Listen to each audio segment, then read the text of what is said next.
Milton is one of those fast-growing ridings in the 905, that belt of population-dense, vote-rich regions that is key to winning the election.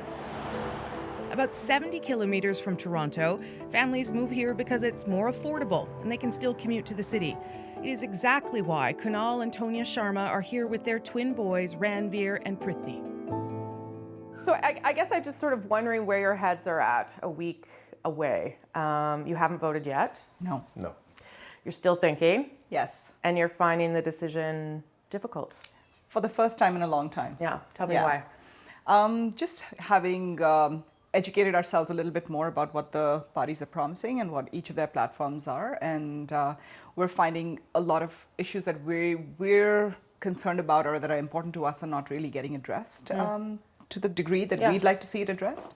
And what has been the biggest issue for you? The biggest one for me really has been like the climate change stance that people are taking. And that has completely to do with what we're going to leave behind for our kids. You know, we've lived our life. We've got a couple more years left in us. But the repercussions of everything we're doing today that my boys have to live with, no one party or no one candidate has everything you want. Yeah. And now you're trying to decide which one's the best deal you're going to get from the candidate. Okay, so climate change. 100%. One of the top things. What would be another that's sort of weighing on you? Gun control. That's a big thing for us.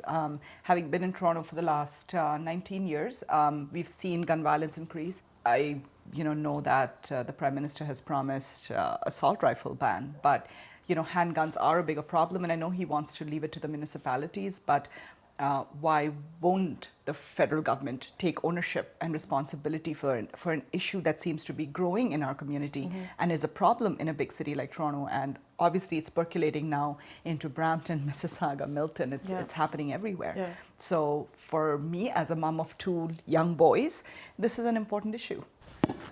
Milton is a new home for the Sharma family. They've lived here for only 2 months. Before that, it was Brampton for 9 years, and before that, Toronto. The further away they get from the city, the more affordable life becomes. Part of the reason you live this far where you have to rely on the GO train is because of affordability, so that kind of ties in. Like being able to afford a house. Yeah, being able to afford a house that you really want to live in. Yeah. The commute time is really long. I'd rather live close to work so I can spend more time with the family. But that's not possible working in Toronto and living in Toronto. So then you just kind of start spreading out.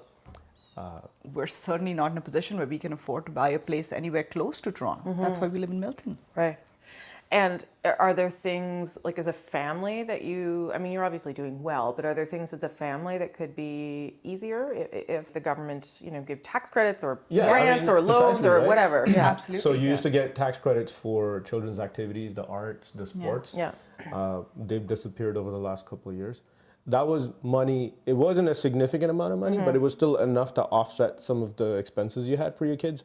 You used to get transportation credits on the GO train and the TTC. You don't get that anymore. Those are all things that are being promised, though, again. Yeah. I kind of question why they went away to begin with. They were small things that made your life easy at the end of the year. The race is tight here, with Deputy Leader of the Conservative Party, Lisa Raitt, trying to fend off political newcomer and former Olympian Adam Van Koeverden. The Sharmas are wondering, do they want a strong MP or to back a party they support? So is it sort of hold your nose and vote, or is it how would you characterize? It's the lesser of two evils as far as we're concerned right now. It's not a slam dunk, we know what we're doing, right? No, it's not. The first time round when we voted Liberal, we were very sort of convinced and very stoic in our decision, but it's not the same this time. And how does that make you feel? Not so good. Yeah. Not so good. In a country where you have such diversity and such different party politics, it shouldn't be that close. It should actually be a fairly big gap between who we really, really like and who we're not so convinced about, and it's not. And it also has to do with, I guess, our local candidates. Yeah. Right? You've got the second in command of the Conservative Party who's running. Lisa Raitt, yeah. Yeah, right? So she's got pedigree and she has, heft when she's at Parliament Hill. But then if you're leaning Liberal, your candidate is, an Olympian, that's great, but no political heft, no experience.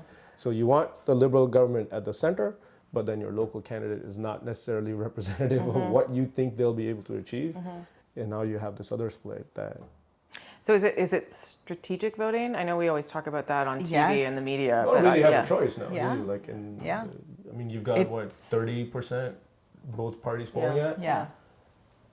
Yeah. So any And- vote not for the second person is a vote for the first person, right? Yeah. Okay, so good luck. Thank you. You're gonna wait till the last minute. We're all gonna need Yeah. it. Yeah, Yes. you're gonna go on Monday Yes. and do it. Yeah. That's right. Okay. Lots of reading to do. Thanks, guys. Thanks very Appreciate it. much. Thank you.